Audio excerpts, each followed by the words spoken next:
राधे कृष्णा। आदि कहां तक पढ़ लिए थे अपन? देखो,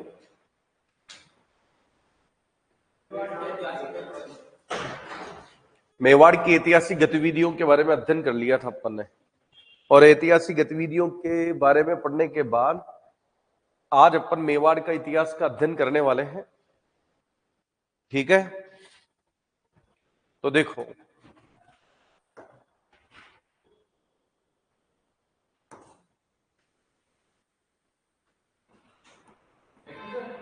आ जाओ।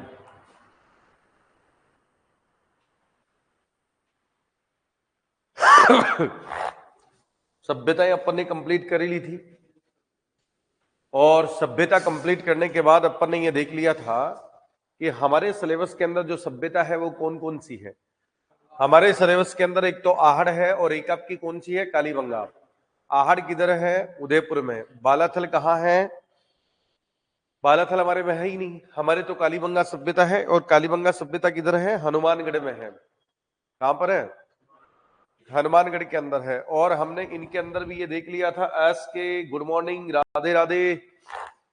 तो हमने यहां पर ये महसूस किया कि हमारे सिलेबस में दो सभ्यताएं, और दो सभ्यताओं के दो खोजकर्ता की दो नदियां। इनमें से एक तो ताम्रयुगीन सभ्यता है, और एक आपकी कांस्ययुगीन सभ्यता है ना? ताम्रयुगीन सभ्यता कौन सी है? आहड़। और कांस्ययुगीन सभ्यता कौन सी है? कांस्ययुगीन सभ्यता है हमारे पास में कौन सी? कालीबंगा। यही है। चलो जी, इनको पढ़ने के बाद फिर हमने ये देखा, ताम्रयुगीन कांस्ययुगीन सभ्यता हो गई है। अच्छा, मेवाड़ के अंदर अपन ने पढ़ लिया था कि मेवाड़ का ऐतिहासिक गतिविधियां। अच्छा, राजपूतों की उत्पत्ति भी देख ली थी अपन ने। तो राजपूतों की उत्पत्ति के अंदर अपन ने देखा कि सबके अपने अलग अलग मत है। इनमें से अंगदी कुंड से उत्पन्न किसने माना है? पृथ्वीराज रासोद चंद्रवर्धई के अनुसार राजपूतों की उत्पत्ति किससे हुई है? राजपूतों की उत्पत्ति अग्निकुंड से हुई है। किससे हुई है? मतलब गुरु वशिष्ठ ने जब आबू पर्वत पर यज्ञ किया तब कितने राजपूतों की उत्पत्ति हुई है? कौन कौन से? हाँ, गुर्जर, प्रतिहार, चौहान, चालुक्य, और एक आपका परमार। अच्छा, इसके बाद में आप मुझे बताओ, राजपूतों की उत्पत्ति के बारे में अपन ने अध्ययन किया। तो राजपूतों की उत्पत्ति, अच्छा, ब्राह्मण वंशीय किसने माना है? पंडित दशरथ शर्मा ने ब्राह्मण वंशीय मान लिया, कोई दिक्कत ही नहीं है। इसके बाद में हमारे पास में कौन आ गया था? पंडित दशरथ शर्मा। पंडित दशरथ शर्मा ने ब्राह्मण वंशीय माना है।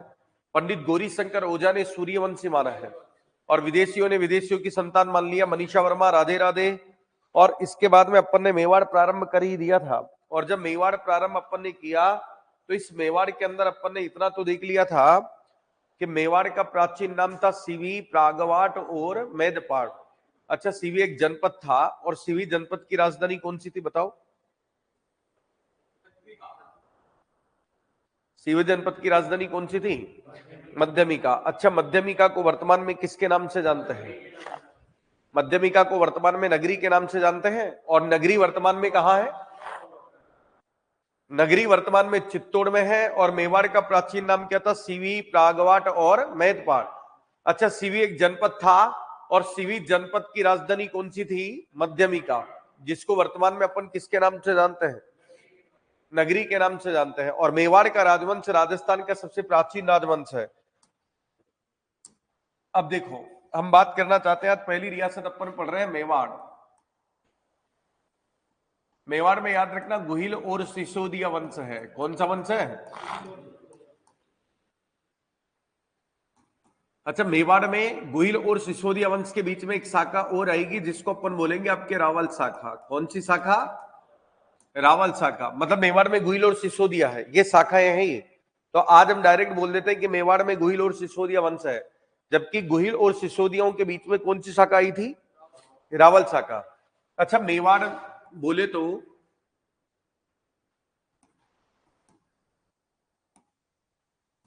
चित्तौड़ के राजवंश का अध्ययन कर रहे हैं हम। और इस चित्तौड़ पर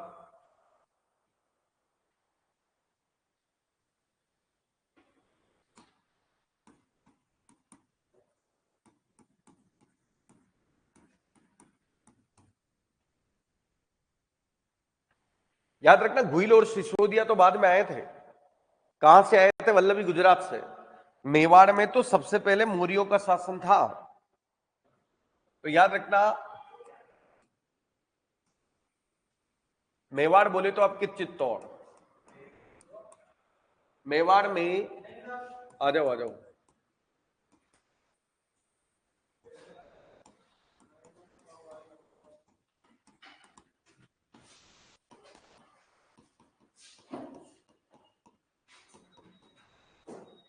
मेवाड़ में सबसे पहले किसका शासन था? मौर्यों का शासन था। आज हम डायरेक्ट पढ़ लेते हैं कि मेवाड़ में गुहिल और सिसोदिया वंश था, जबकि गुहिल और सिसोदिया तो कहां से आए थे? वल्लभी से आए थे। तो मेवाड़ में सबसे पहले मौर्यों का शासन था। क्या वाकई में शासन था? बिल्कुल था। इस बात की जानकारी हमें दो शिलालेखों से चलती है। एक तो कणसीवा शिलालेख,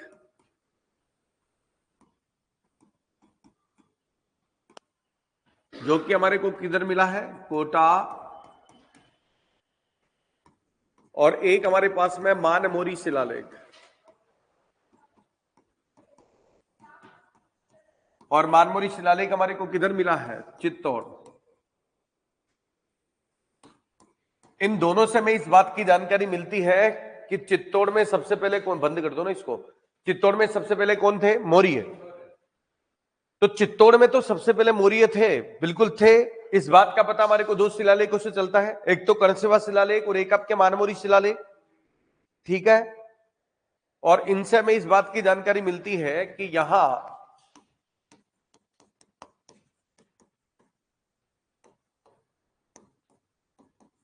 प्रारंभिक मौर्य राजा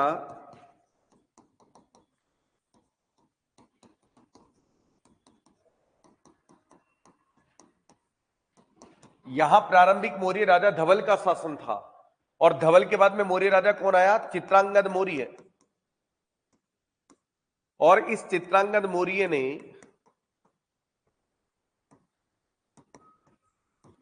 8वीं सदी मेसा पठार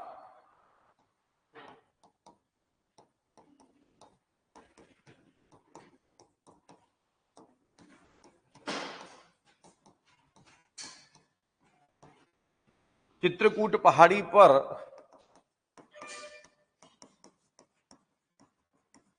चित्तौड़गढ़ दुर्ग का निर्माण करवाया।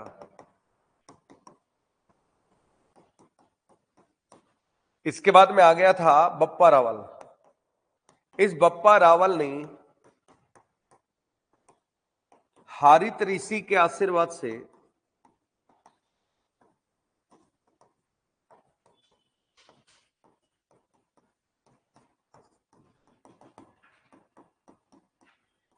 मान मौर्य को पराजित कर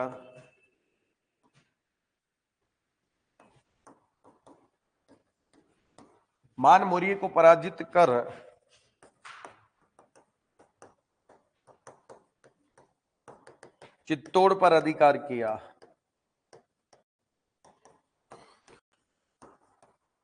इस प्रकार चित्तौड़ पर किसका शासन हो गया? बप्पा रावल का। किसका?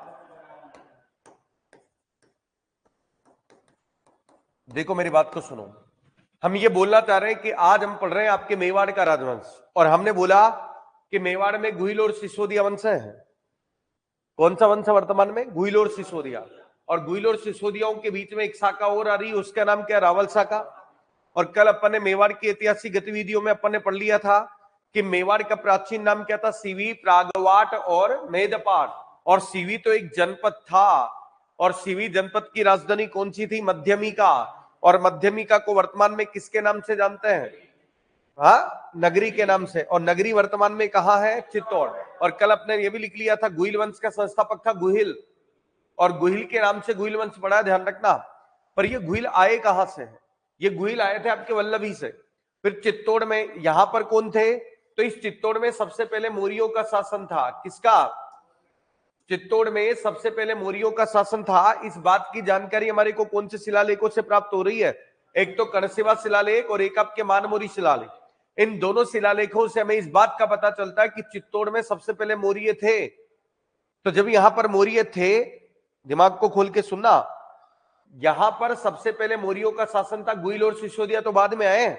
आए कहां से हैं? इधर से आए। और आपको ये पता होना चाहिए हमारे राजस्थान के जस्ट नीचे आपकी गुजरात ही है, मतलब इस मेवाड़ पर मौर्यों का शासन था और इन मौर्यों को पराजित करके ये गुहिल वाले यहां पर आए। बात समझ में आ रही है? और सुनो, मेवाड़ में सबसे पहले मौर्यों का शासन था, क्या वाकई में था? एक तो रहो इधर, था किसका शासन? इस बात का पता कौन से शिलालेखों से चलता है? दो शिलालेख, एक तो कणसेवा शिलालेख और एक आपका मानमोरी शिलालेख। कणसेवा शिलालेख किधर मिला है? मानमोरी शिलालेख कहां पर मिला है? और इससे हमें पता चला इन दोनों शिलालेखों से कि यहां पर मौर्य थे।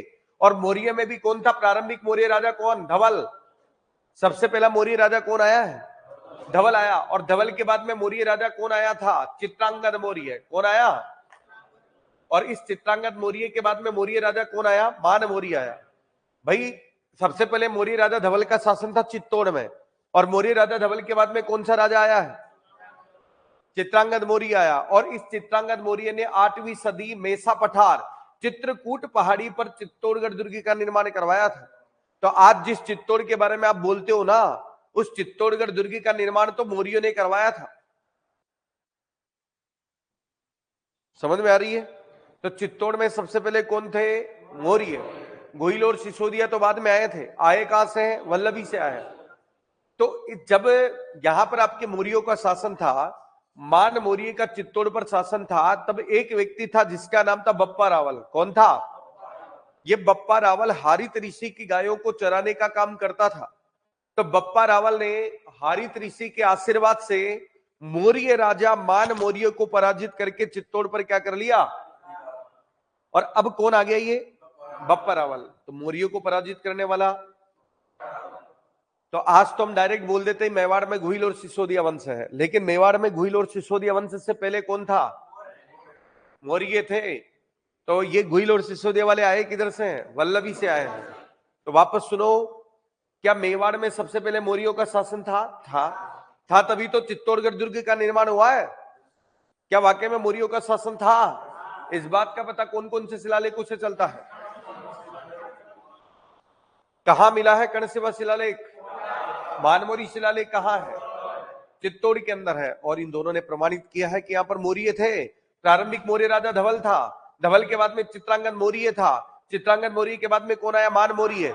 और एक मौर्य राजा ने तो चित्तौड़गढ़ दुर्ग का निर्माण भी करवा के गया है, जिसमें 3 शाखे बाद में हुए थे। तो बताओ चित्तौड़गढ़ दुर्ग का निर्माण कौन सी शताब्दी में हुआ है? कौन से पठार पर? कौन सी पहाड़ी पर? चित्रकूट पहाड़ी पर हुआ है। और यहां प्रारंभिक मौर्य राजा कौन है? धवल। धवल के बाद में मौर्य राजा चित्रांगद मौर्य के बाद में मौर्य राजा मान मौर्य को पराजित करने वाला कौन? बप्पा रावल। और बप्पा रावल ने मौर्य राजा को पराजित करके चित्तौड़ पर आज क्या कर लिया है? तो ये मेवाड़ का वास्तविक संस्थापक था बप्पा रावल। लेकिन अगर मैं पूछूं मेवाड़ में गुहिल वंश की नींव डालने वाला कौन? गुहिलादित्य है। तो ये आए कहां से है? उसके लिए अपने को यहां का अध्ययन करना पड़ेगा। यहां वल्लभी के अंदर एक शासक था जिसका नाम था शीलादित्य।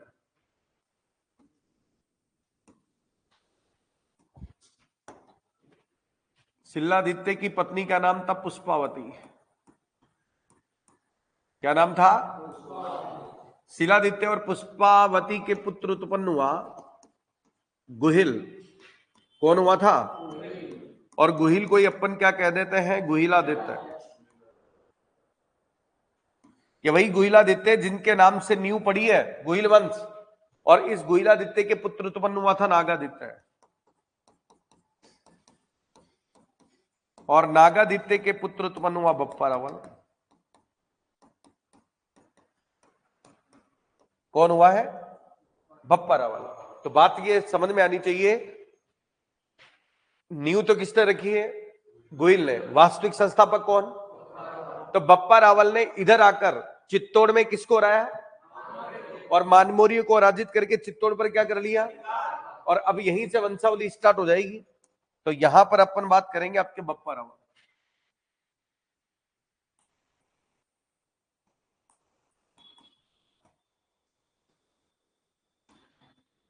बप्पा रावल को कालभूज कहते हैं। और ये मेवाड़ का वास्तविक संस्थापक था।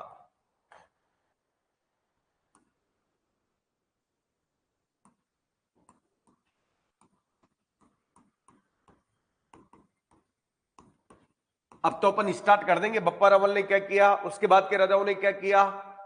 हमारे को इन राजाओं को विस्तार से नहीं पढ़ना, हमारे को पढ़ना हमारा जो सिलेबस में जो राजा है, नाम क्या उसका, कुंभा। कुंभा तक पहुंच रहा है। चलो एक बार इसको उतारो आप।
चले आगे। हाँ, घुइलादित्य का नागादित्य, नागादित्य का बप्परावा, है ना। कुल मिला के यहां से आपको इतना सा ध्यान रखना कि संस्थापक कौन था। बाकी आएगा महाराणा कुंभा, महाराणा सांगा, महाराणा प्रताप। नींद तो नहीं आ रही है? हाथ हटाओ चेहरे से, चेहरे से हाथ हटा दो। हाँ, एक्टिव रहो, नींद आएगी इससे, है ना।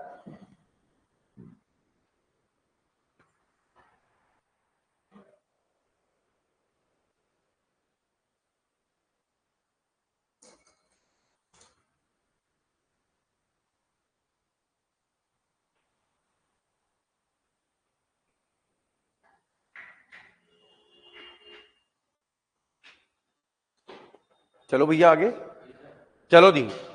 अब यहां से हमारे को कुंभा तक की जर्नी स्टार्ट करनी पड़े तो कुंभा तक पहुंचना है, तो बीच वाले ज्यादा राजाओं के अंदर घुसना नहीं है, ठीक है। तो ये आज अपन प्रारंभ कर रहे हैं आपके बप्पा रावल। बप्पा रावल मेवाड़ का वास्तविक संस्थापक था, लेकिन अपन बीच में वो लाइनें भी लिखेंगे इनके अंदर जो कल्चर में तो मिलेगी कहीं ना कहीं। जैसे कोई मंदिर का निर्माण करवा रहा है तो मंदिर का निर्माण करवा देंगे, कोई राजधानी बनवा रहा है तो राजधानी के बाद में बात करेंगे। तो बात करेंगे बप्पा रावल मेवाड़ का वास्तविक संस्थापक था, लेकिन मेवाड़ में गुइल वंश की नींव डालने वाला कौन है? गुइल, इसके दादाजी हैं। बप्पा रावल मेवाड़ का वास्तविक संस्थापक था और इस बप्पा रावल ने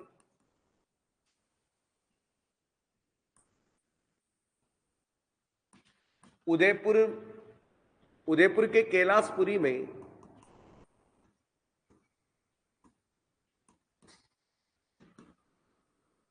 एकलिंग जी मंदिर का निर्माण करवाया है।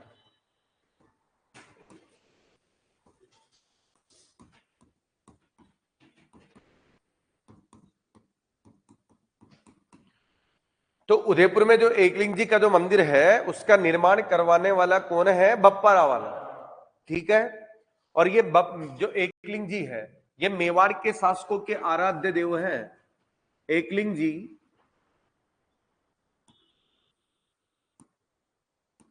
मेवाड़ के शासकों के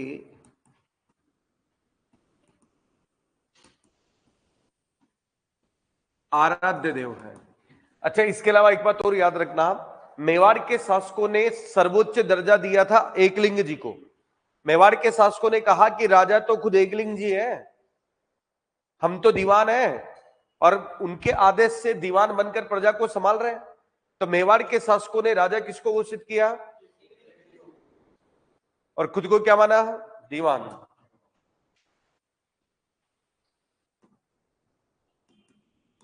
मेवाड़ शासकों ने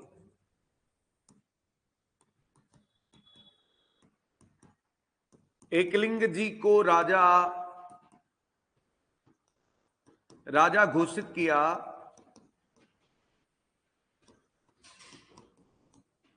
तथा स्वयं को उनका दीवान मानकर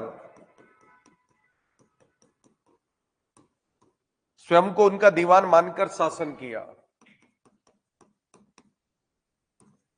खुद को उनका दीवान मानकर क्या किया है? शासन किया है। और बप्पा रावल, ये क्वेश्चन आपके संत, मैं क्वेश्चन वही लिखूंगा बीच वाले राजा में जो आपको कल्चर में जाकर मिलेगा। बाकी वो फलाना दिन का अगर कुछ कर रहा कोई मतलब वाली बात नहीं, क्वेश्चन अपने जो पिक्स राजा वहां से आएगा, ठीक है। और इसके बाद में देखो अपन बात करें, बप्पा रावल पाशुपति मत का अनुयायी था।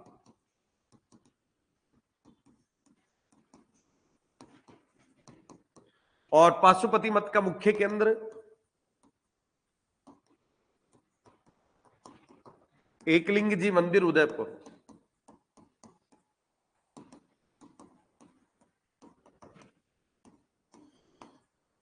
एकलिंग जी मंदिर कहां है? उदयपुर। सुनो मेरी बात, मेवाड़ का वास्तविक संस्थापक किसको माना गया? बप्पा रावल। मेवाड़ का वास्तविक संस्थापक बप्पा रावल। अच्छा, एकलिंग जी के मंदिर का निर्माण किसने करवाया? बप्पा रावल ने करवाया।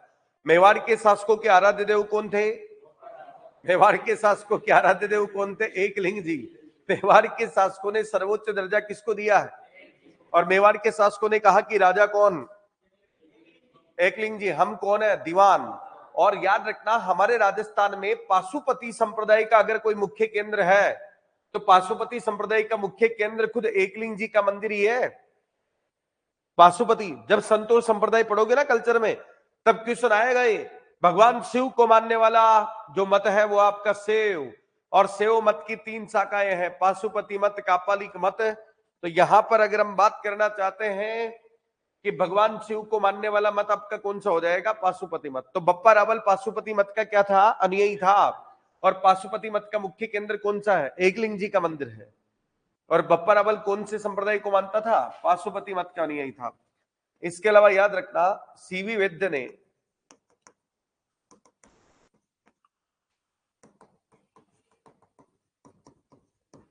बप्पा रावल को चार्ल्स मार्टल की उपाधि दी है।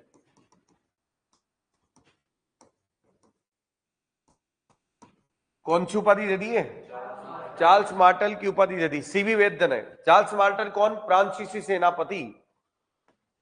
इसके अलावा बप्पा रावल ने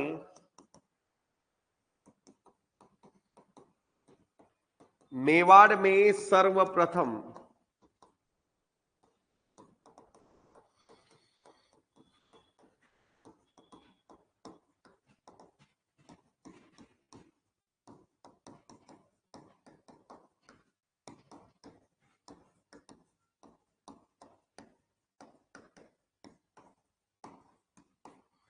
आपसे पूछे कि मेवाड़ में सबसे पहले मुद्रा प्रणाली की शुरुआत किसने की है, तो बप्पा रावल। मेवाड़ में सबसे पहले सोने के सिक्के जारी किसने किए हैं, तो बप्पा रावल। ठीक है, और बप्पा रावल ने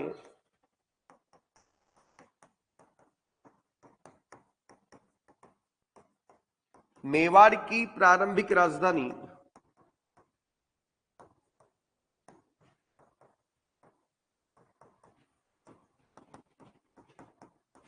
नागदा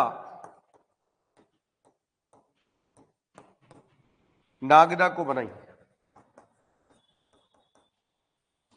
और जो ये नागदा आपको दिखाई दे रहा है ना, इस नागदा में सहस्त्र बाहु का मंदिर भी है,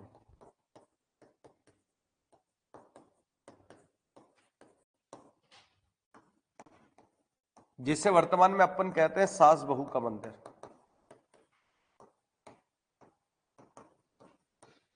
देखो मेवाड़ की राजधानियां समय समय पे बदलती रही है। मेवाड़ की पहली राजधानी कौन सी है, नागदा को राजधानी बनाने वाला, नागदा को राजधानी बनाने वाला कौन है, बप्पा रावल है। अभी आएगा आपका अलट, अलट राजधानी चेंज कर देगा, बना देगा आहड़। फिर आएगा जेत्र सिंह, राजधानी बना देगा चित्तौड़।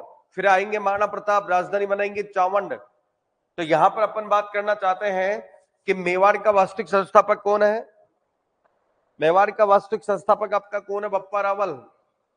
और मेवाड़ में एकलिंग जी के मंदिर का निर्माण भी किसने करवाया है, मेवाड़ के शासकों के आराध्य देव कौन है, बप्पा रावल। कौन से संप्रदाय का अनुयायी था, और पाशुपति संप्रदाय का मुख्य केंद्र कहां है, एकलिंग जी का मंदिर ही है। और सीवी वैद्य ने बप्पा रावल को कौन सी उपाधि दी है, सीवी वैद्य ने बप्पा रावल को चार्ल्स मार्टल की उपाधि दे दी है।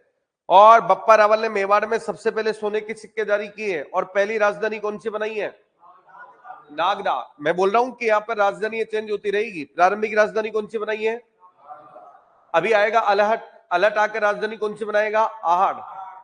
ठीक है, इसके बाद में देखो राजा आएगा अलहट। कौन आएगा, ये रहा हमारे पास में अलहट। अलहट को अपन बोलते हैं आलू रावल। क्या बोलेंगे, आलू रावल। चलो मुझे बता दो मेवाड़ का वास्तविक संस्थापक कौन है, मेवाड़ की पहली राजधानी कौन सी है, नागदा। नागदा को राजधानी बनाने वाला कौन, बप्पा। एकलिंग जी के मंदिर का निर्माण करवाने वाला कौन, बप्पा रावल। कौन से संप्रदाय का नहीं था, और पाशुपति संप्रदाय का मुख्य केंद्र कहां है। इसके बाद में कौन आ गया, अच्छा मेवाड़ की पहली राजधानी।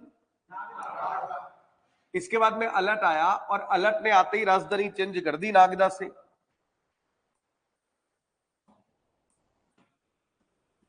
अलट ने आते ही आहड़ को राजधानी बनाई है।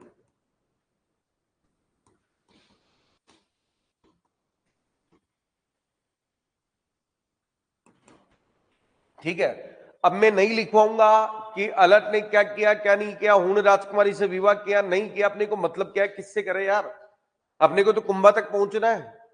लेकिन कल्चर में कोई काम कर रहा हो तो देखेंगे ना अपन। तो याद रखना, अलर्ट ने आहड़ को राजधानी बनाई तथा आहड़ में, क्या आता है क्वेश्चन, आहड़ में वराह मंदिर का निर्माण करवाया।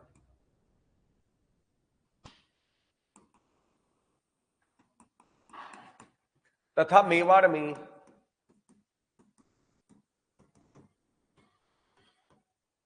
नौकरशाही का गठन किया।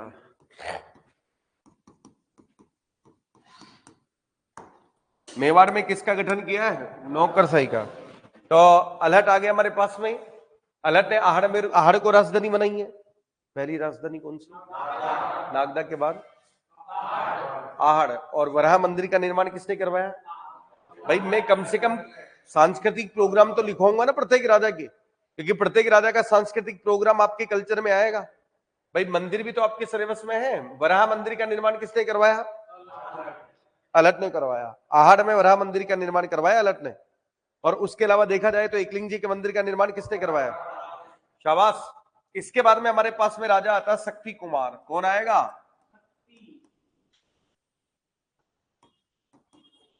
अब शक्ति कुमार के समय मेवाड़ पर अधिकार हो जाता मालवा के शासकों का। तो हमें उनसे मतलब नहीं है, पर वो एक मंदिर का निर्माण करवा के चले गए, जो एग्जाम में क्वेश्चन पूछा जाता है।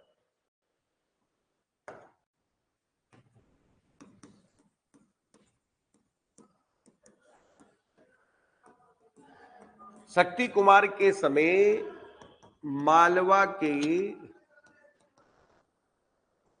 परमार शासक मुंज ने चित्तौड़ पर आक्रमण कर अपना अधिकार कर लिया है।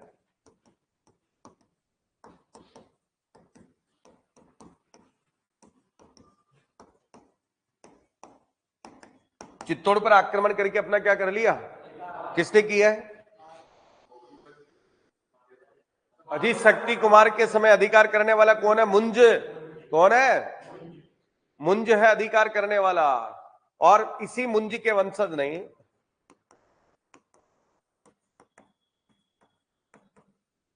वंशजों में राजा भोजराज ने, मुंज के वंशजों में परमार शासक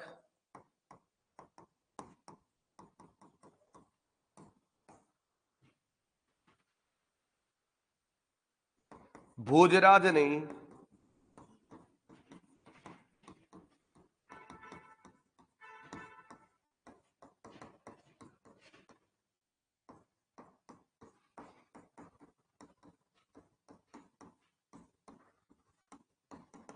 त्रिभुवन नारायण मंदिर का क्या करवाया है? निर्माण करवाया। मैंने अब तक आपको 3 मंदिर लिखवा दिए। एकलिंग जी के मंदिर का निर्माण किसने करवाया? वराह मंदिर का निर्माण किसने करवाया? अलट ने करवाया। और त्रिभुवन नारायण मंदिर का निर्माण किसने करवाया? भोजराज, जो कि कहां का शासक है? परमार शासक है। मालवा का परमार शासक ये रहा, क्योंकि ये भोजराज इसी का तो वंशज है, मुंज का। आज इस मुंज ने चित्तौड़ पर अधिकार कर लिया ना। नहीं, वो तो जगत अंबिका माता का वो है। मानसिंह प्रथम ने की रानी कनकावती ने अपने पुत्र जगत सिंह की याद में जगत शिरोमणि मंदिर का निर्माण करवाया था आमेर में। तो वो है। हम मेवाड़ का इतिहास पढ़ रहे हैं। शक्ति कुमार के समय अधिकार हो जाता है मालवा के परमार शासक मुंज का। और मुंज के वंशजों में एक शासक और है जिसका नाम क्या? भोजराज। और भोजराज ने चित्तौड़ में किसका निर्माण करवा दिया है? त्रिभुवन नारायण मंदिर का क्या करवा दिया? निर्माण। लेकिन याद रखना, आगे चलने के बाद आपके सिलेबस में महाराणा कुंभा आएगा ना। महाराणा कुंभा के पिताजी जो थे, उन्होंने इस मंदिर का पुनर्निर्माण करवाया था और इसका नाम बदल कर क्या रख दिया? मोकल का समीरेश्वर मंदिर। काला, ये 2 बार लिखूंगा ये लाइन में, वहां पे भी लिखूंगा। कालांतर में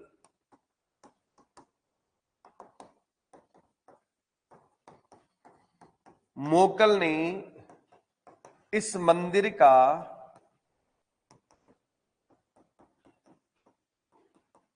पुनर्निर्माण करवाया तथा इस मंदिर को, अब जैसे इसने पुनर्निर्माण करवाया तो अपना नाम कर लिया। अरे भाई आए जब से चेक क्या कर रहे हो, मुझे तो बताओ क्यों उंगली कर रहे हो उसके अंदर? हाँ, दिक्कत क्या है मुझे बताओ, एक बार बताओ दिक्कत चल क्या रही है? किसके हैं? दो किसके? हाँ, एक आपका है। क्या चेक कर रहे हो तो मुझे बताओ तुम्हें। तो देखो, कालांतर में मोकल ने इस मंदिर का पुनर्निर्माण करवाया और इस मंदिर को वर्तमान में मोकल का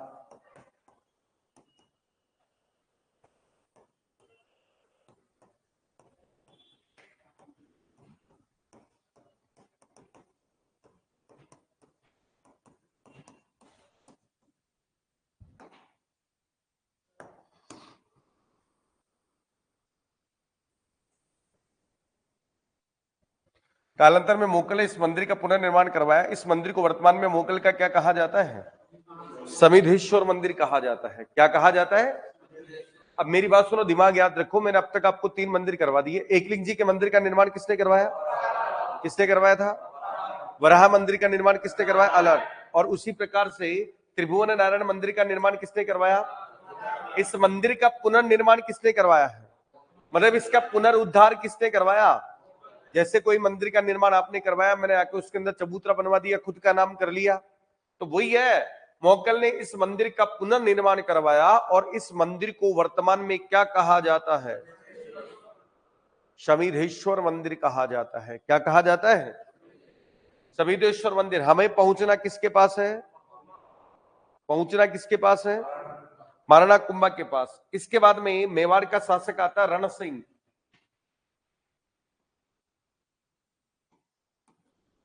उसके 2 पुत्र थे, एक का नाम था क्षेम सिंह। क्या नाम था? एक का नाम था क्षेम सिंह और एक का नाम था राहत। अब तक जो आप पढ़ रहे हो ना, वो गुहिल वंश है। कौन सा? गुहिल और सिसोदियाओं के बीच में एक शाखा आई थी जिसका नाम क्या था? रावल। क्या कौन सी आई थी? मैंने बोला ना भाई। लो, मेवाड़ में कौन सी शाखा है? गुहिल और सिसोदिया। लेकिन दोनों के बीच में कौन सी शाखा आई है? रावल। तो अब देखना, रावल शाखा चलेगी, 4-5 राजा रावल शाखा के आएंगे, फिर पूरे शाखा जो कौन से आएंगे? आपके सिलेबस के तीनों राजा सिसोदिया शाखा के हैं। कौन सी शाखा के हैं?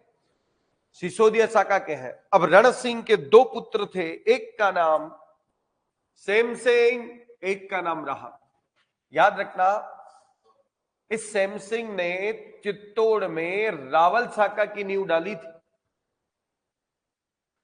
और इसका अंतिम शासक था रावल रतन सिंह, जो रानी पद्मनी के क्या थे? पति थे। नाम सुना है रावल रतन सिंह? इतिहास की सुंदर रानी, रानी पद्मनी के पति रावल रतन सिंह, वो इस रावल शाखा के अंतिम शासक होंगे। और रावल रतन सिंह की हत्या अलाउद्दीन खिलजी के द्वारा कर दी जाती है। करी जाती है क्या? तो उसके साथ में ही रावल शाखा की मृत्यु खत्म हो जाएगी। फिर आएंगे ये राहब शाखा वाले। तो देखो मेरी बात सुनो, शेम सिंह ने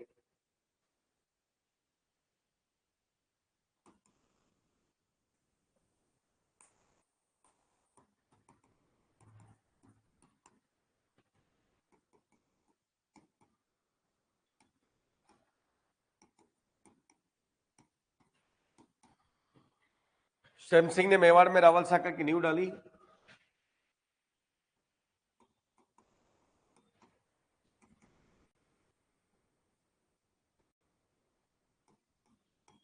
रावल शाखा का अंतिम शासक नाम था रावल रतन सिंह और रावल शाखा का अंत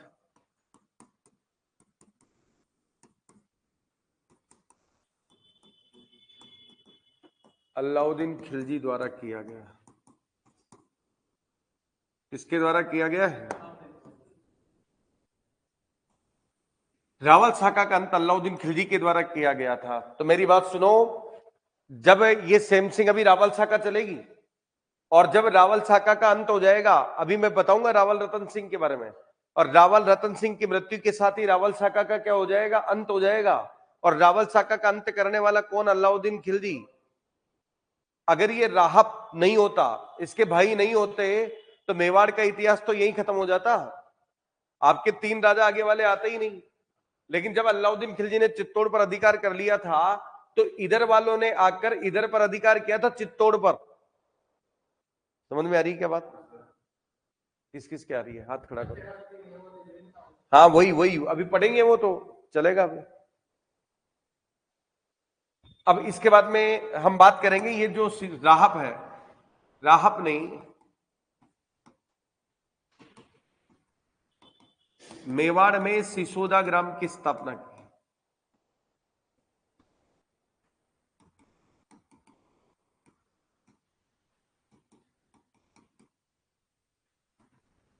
सिसोदा ग्राम की स्थापना की तथा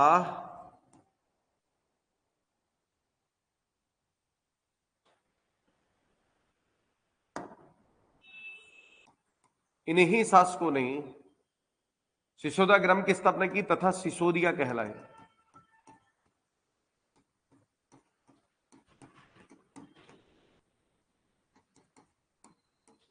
और इन्हीं शासकों ने राणा व महाराणा की उपाधि धारण की।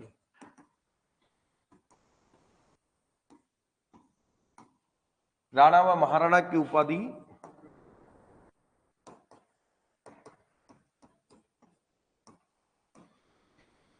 बात समझ में आ रही है क्या? सुनो, सैम सिंह ने मेवाड़ में रावल शाखा की नींव डाली है। अब आगे जो शासक आएंगे ना, वो रावल शाखा के चलेंगे। अभी शासक आएगा आपका जेत्र सिंह, जेत्र सिंह के बाद में आएगा तेज सिंह, तेज सिंह के समर सिंह, फिर आएगा रावल रतन सिंह। तो ये शाखा चलेगी रावल। और जब रावल शाखा समाप्त हो जाएगी ना, अलाउद्दीन खिलजी का चित्तौड़ पर अधिकार हो जाएगा, तब ये जो सिसोदिया शाखा वाले आकर, आएगा राणा हमीर, वो आकर चित्तौड़ पर क्या करेगा, अधिकार करेगा। नहीं तो मेवाड़ तो यहीं पे खत्म हो चुका होता। अगर ये नहीं होते तो मेवाड़ खत्म हो जाता। आपके सिलेबस के 3 राजा, राणा कुंभा, महाराणा प्रताप, महाराणा सांगा होते ही नहीं, क्योंकि यहां पर तो विदेशियों का अधिकार रहता। भाई मैंने बोला मेवाड़ के अंदर लगभग 24 शाखाएं थी। एक थी गुहिल, रावल, सिसोदिया, कल्याणी, वागड़, चाटसू वगैरह। तो एक बार यहां तक तो उतारो आप,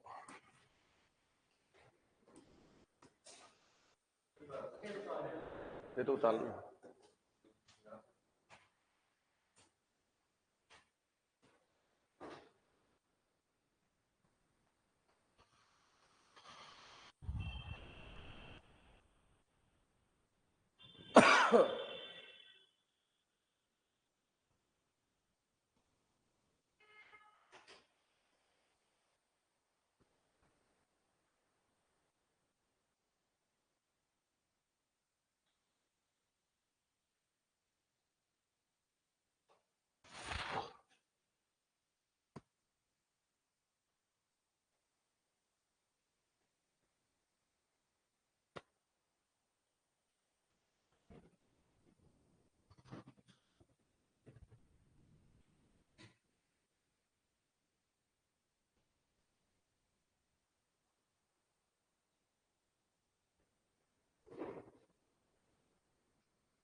गेट वन।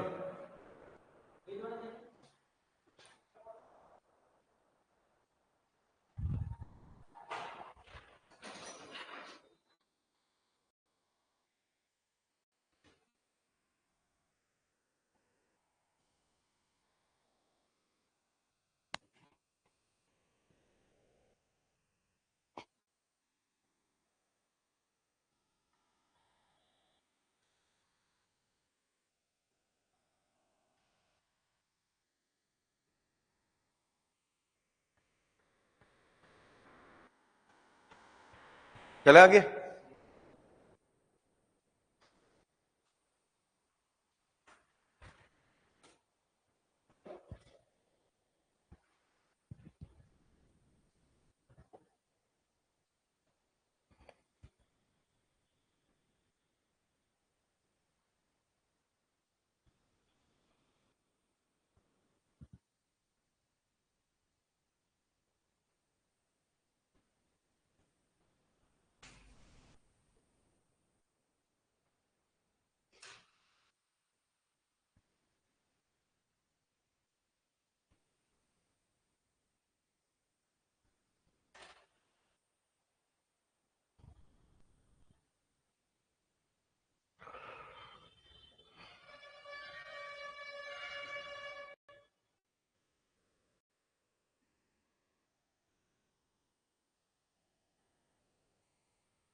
चले आगे।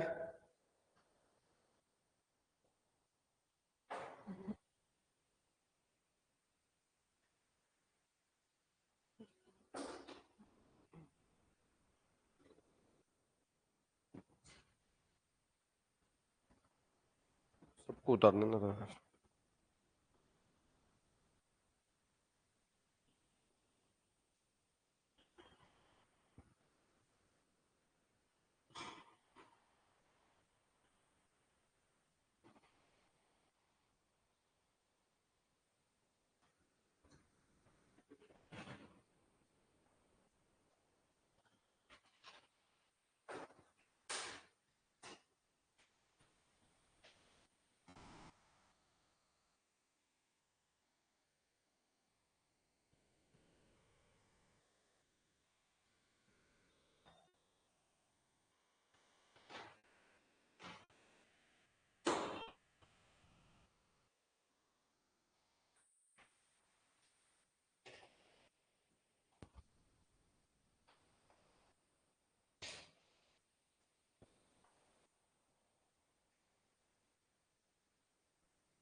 हो गई सर, चले आगे।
चले आगे।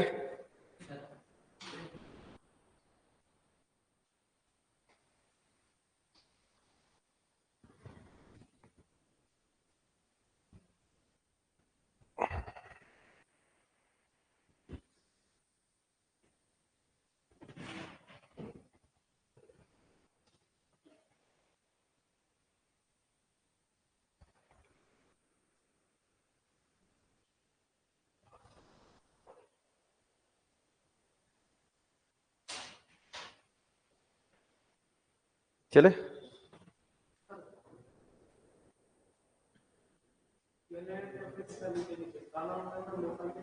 मतलब आने वाले समय के अंदर मोकल ने इस मंदिर का पुनर्निर्माण करवाया था, त्रिभुवन नारायण मंदिर का। 2 मिनट बैठो, 2 मिनट।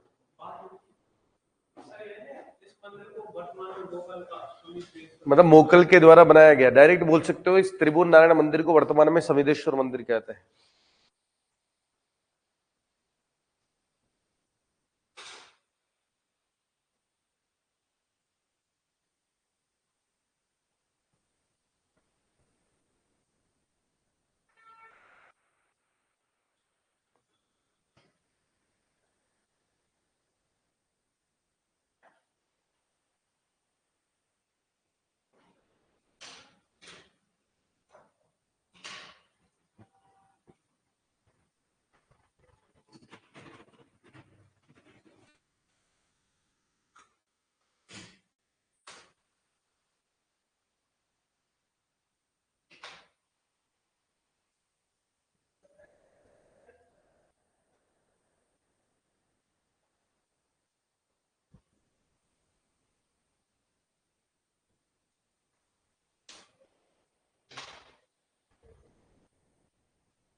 फिर उसके बाद वेतन करेंगे अपन कल।